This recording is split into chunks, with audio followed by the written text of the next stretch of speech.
I remain here. I am not resigning. Mr. President. President Ramaphosa said on Monday, ending days of speculation on whether he would step down. Greetings everyone, my name is Resigning and welcome to another episode of This World. And please don't forget to like the video as you come on to the channel. Today we feature President Cyril Ramaphosa's national address on Monday, where the president has refused to step down over Phala scandal, vowing to challenge the Section 89 report in court as pressure mounts against his presidency. President Ramaphosa has made it clear that he has no intentions to resign. Despite growing calls from opposition parties demanding his removal from office, the president shared a few explosive things about Phala. That is reasons why he will not resign. Open quote, "I will not resign," close quote. The president declared. Ramaphosa confirmed that his legal team has advised him to take the independent parliamentary panel's report on review, arguing that findings against him are deeply flawed and legally unsound. The report found that President Ramaphosa may have a case to answer over 2020 theft of millions of dollars from his Phala game farm in Limpopo and allegations over possible cover-up. The political storm exploded after former intelligence boss Arthur Fraser accused the president of concealing the theft and bypassing proper law enforcement procedures after cash allegedly hidden inside the furniture, that is couches and under the mattress, was stolen from his farm. President Ramaphosa has consistently denied any wrongdoing, insisting that the money came from the legal sale of game animals. The crisis returned to center stage on Friday, the 8th of May 2026, when the Constitutional Court ruled that parts of Parliament's impeachment process were unconstitutional.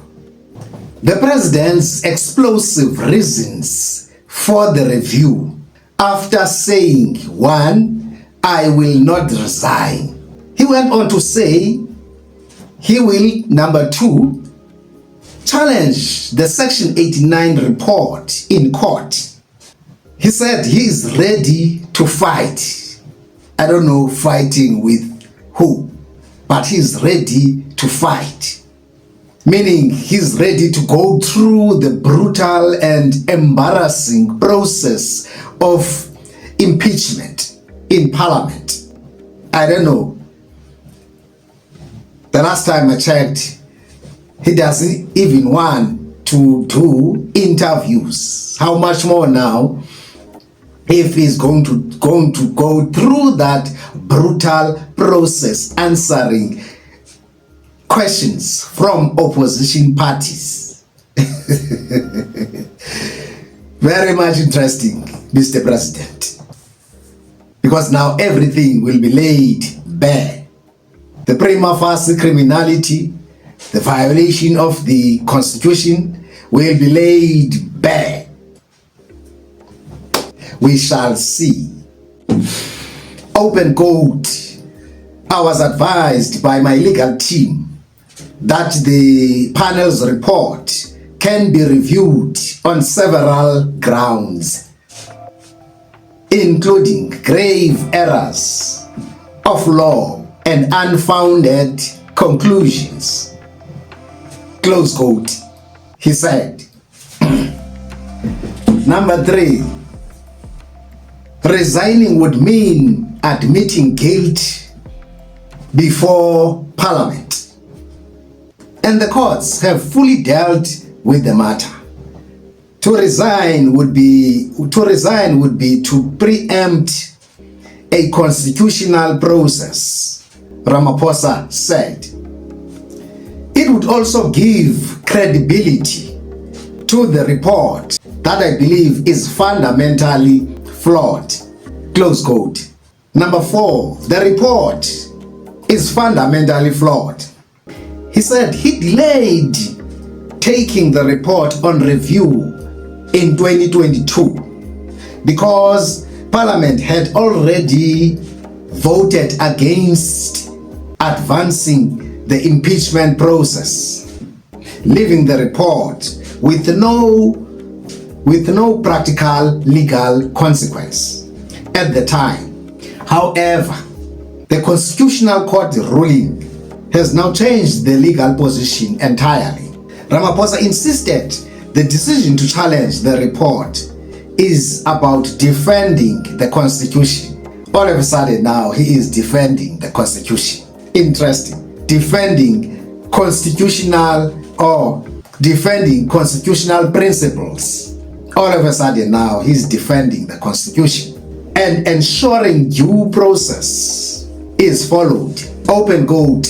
I do so out of respect of the Constitution and the rule of law. Close quote. He said. Number 5, he is staying focused on governing. While the country now is run by criminals, the big 5. And I wonder, where is this focus he is talking about?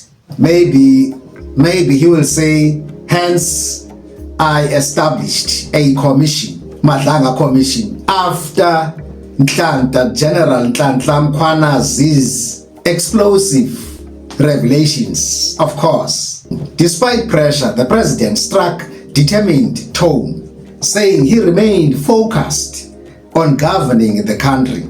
Open quote. There is still much work to be done, Ramaphosa said. I will remain in service of the people of South Africa. Now, my take. As much as I do not agree with people who are saying ANC rule is 32 years of nothing, because I am old enough to understand or to know the difference between pre-1994 and post-1994. But I am really disappointed by the ANC under President Cyril Ramaphosa and the current NEC, that is National Executive Committee of the ANC, which is the highest decision-making body between conferences. I am disappointed by what they have become. That is a bunch of useless men.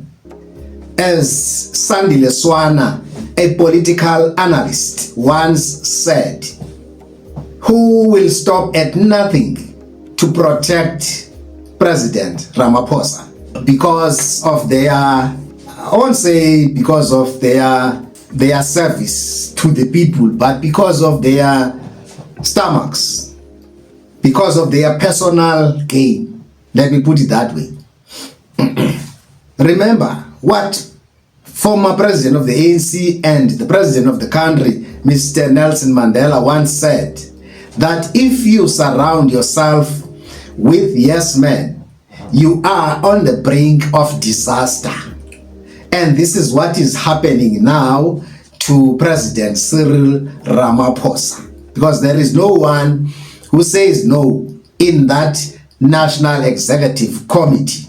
Now let's start with President's decision to challenge Section 89 report in court, saying he's defending the constitutional principles, ensuring due legal process is followed, doing so out of respect of the Constitution and the rule of law. Since when? In my culture, we don't say elders are lying. I hear young people saying that these days, but we don't say that in my culture. I don't know in their culture. But I think by now everybody knows what kind of a person our president is.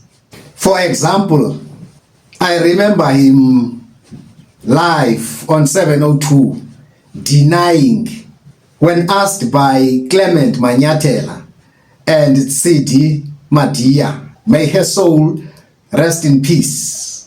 What a good journalist.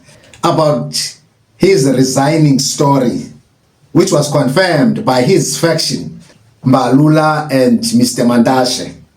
And the ANC will pay dearly for this, for all these things that are happening. I listened to the ANC chairperson, Mr. Gwede Mandashe, whom we are told that he is the brains behind Mr. Ramaphosa's staying in power. When asked about the DA's new leader, Jordan Hill Lewis, claiming that his phone has been blowing up since the Concord ruling. And part of the request from big business and the ANC is that he persuade his party not to vote on this impeachment, not to vote on this impeachment process. Basically, not to vote against the president. And we also heard that Jordan Hill Lewis, when asked to act as president, he will not refuse. And something I do not understand. How can a minority leader act as president? Even if this is DA or individual ambitions, it doesn't make sense. So this is what the ANC has become, a party of big business interests, not the majority of our people. Yes, I understand. They have not said yes yet. But how does this question even arise? Because this question does not arise. Mandashe gave us a clue as to where the wind is blowing. Because he said the Constitutional Court judgment didn't say there must be an impeachment process or there must be an impeachment. He said there will be a committee. That committee will go through the report and determine if that is impeachable. Then it will go to the impeachment committee. He said there is no confirmation that there will be an impeachment process. So for me, this shows in terms of their numbers and support by big business, by the DA and big business, their handlers, they can frustrate this process at a preliminary stage and protect President Ramaphosa as usual, because there is no guarantee for the GNU or blue lights after Ramaphosa or without President Ramaphosa. But should the impeachment process start, it will be game over for the president. Because one thing that makes him uncomfortable is brutal and embarrassing questions. Hence, Clement Manyatela became unpopular with the president's faction and not allowed to interview him anymore because he wants sweetheart journalists like Mswandi Lembete and Samkele Maseko. Yes, that's his favorite journalists. He wants sweetheart questions and journalists. The fact that he wanted to resign in 2022 tells us right there, even if he survives the ANC will suffer come election time. And good people, this is how we come to the end of today's episode. Please like, share, and subscribe to the channel. And see you in the next video. Cheers. Adios.